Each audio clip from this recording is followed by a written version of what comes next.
پاکستان کا معاملہ کیا ہے؟ سب سے پہلے اسلامک فنڈامنٹلزم کا فکری اور علمی گڑھ وہ پاکستان ہے، لہذا اس قلعے کو ختم کرنا، مسمار کرنا جو ہے وہ ان کے لیے لازم ہے۔ نمبر 2، واحد اسلامی مسلمان ایٹمک پاور ہے،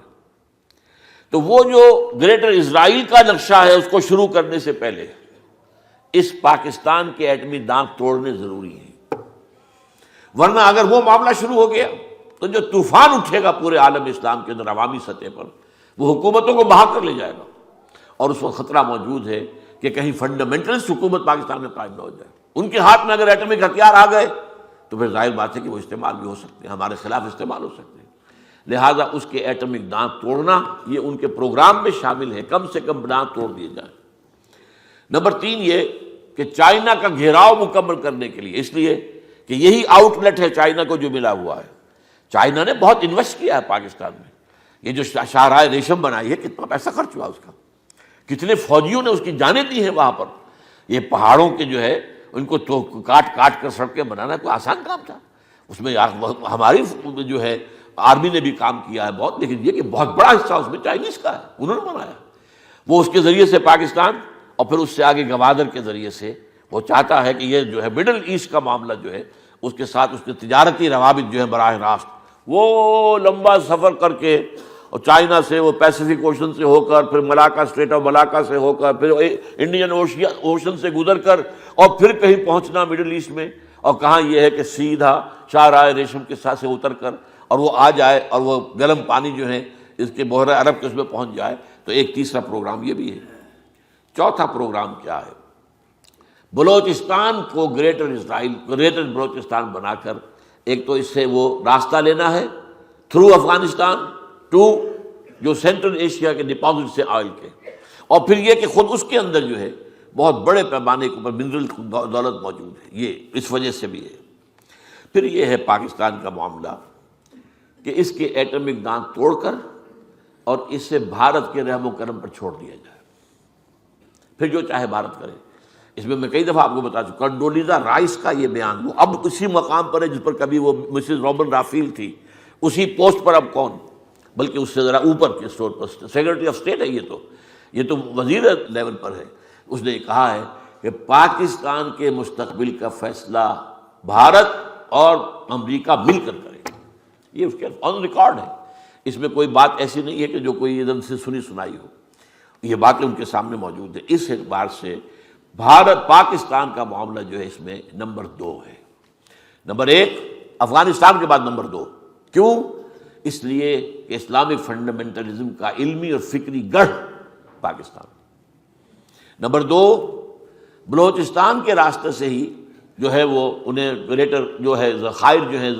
تیل کے سینٹرل ایشیا کے وہاں تک پہنچنے کا راستہ نکالنا ہے۔ نمبر 3 چائنا کے گھیراؤ کی تکمیل کرنی ہے، اور یہ سارا جو ہے چائنا نے انویسٹ کیا ہوا ہے اتنا کچھ، اور اس کے سارے نقشے کو ختم کرنا ہے، اس کے پیش نظر ہے۔ نمبر 4 بھارت کو امریکہ نے جو ایک تحفہ دیا ہے بہت بڑا، اس کی دوستی جو آ گیا ہے، اس کا دوست بن گیا ہے، اس کا الائی بن گیا ہے، اسٹریٹجک پارٹنر بن گیا ہے، تو آخر کچھ تو قیمت دینی تھی نا۔ اس کے ساتھ سول نیوکلیئر معاہدہ کیا ہے، اتنا بڑا معاملہ کیا ہے کہ اب اسے کھلی چھوٹ ہے، جہاں سے چاہے دنیا سے وہ جو بھی ہے نیوکلیئر بم بنانے والے جو بھی مصائب جو ہوتے ہیں، جو بھی چیزیں ہیں، پرزے ہیں، جو سامان ہیں، تو وہ جہاں سے چاہے خرید لے، اس کو اختیار ہے، پورا اختیار ہے۔ تو یہ تحفہ دینے کے ساتھ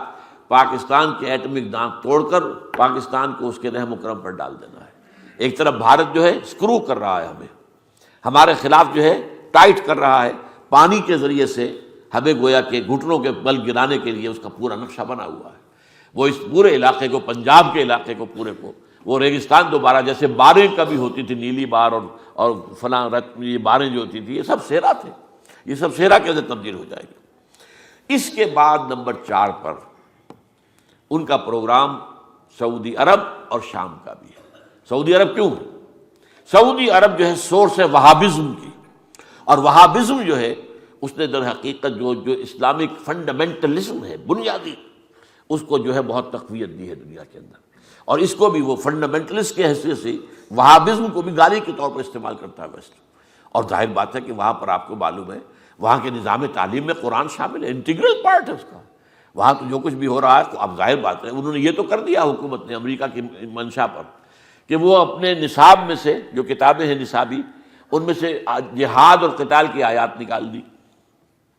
ان میں سے جو عیسائی اور یہودیوں کے خلاف آیات ہیں وہ نکال دی، تاکہ نوجوان نسل کے ذہن میں وہ آیات نہ آئیں، یا ایھا الذین آمنوا لا تتخذوا اليہود والنصارى اولیاء، نہ پڑھے لوگ یہ۔ لیکن قرآن کو تو نہیں بند کر سکتے سعودی عرب، قرآن تو ان کے رگوں پے میں ہے، قرآن تو پڑھا جا رہا ہے، قرآن تو پڑھا جائے گا، پڑھا جاتا رہے گا، لہٰذا اس کے ہاں وہ بھی فنڈامنٹلزم کا چونکہ بڑی سورس ہے۔ اور آپ کو معلوم ہے کہ ہولی سائٹس کے اوپر جو ہے حملہ کرنے کا معاملہ امریکہ میں آ چکا ہے۔ اب آخری بات یہ ہے کہ یہ تو وہ باتیں ہیں جو میں نے آپ سے عرض کیا کہ جو ان کا نقشہ ہے، لیکن یہ کہ جیسا کہ ہمیں معلوم ہے اسلام میں جیسے ہی غربت کا آغاز ہوا تھا، تجدیدی مسائل کا بھی آغاز ہو گیا تھا۔ یہ تجدیدی مسائل جو ہیں 1400 برس میں تدریجاً بڑھتے بڑھتے بڑھتے وہ اب اپنے کلائمیکس کو پہنچنے والی ہے۔ اب وہ وقت آ گیا ہے تجدید کامل جو ہے اللہ کے دین کی ہو کر رہے گی، اور یہی در حقیقت ان آیات میں سے تیسری آیت کا مطلب ہے، یہ جو فرمایا فلا اقسم بالشفق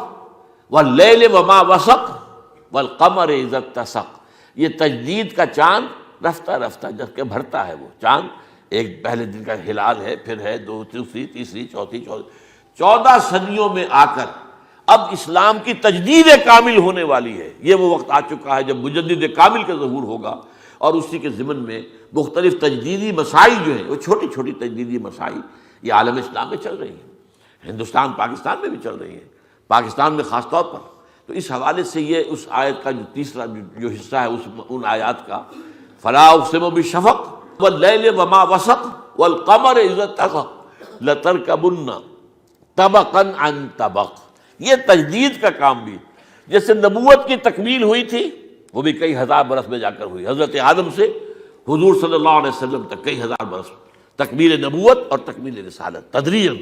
اسی طریقے سے یہ جو تجدید اب ہونی ہے، تجدید دین، تجدید اسلام اور کامل تجدید، اس کا بھی وقت اب آ گیا ہے۔ وہ ہونا تو یہ ہے، البتہ یہ کہ اس سے پہلے مسلمانوں کو کچھ زخم لگنے ہیں،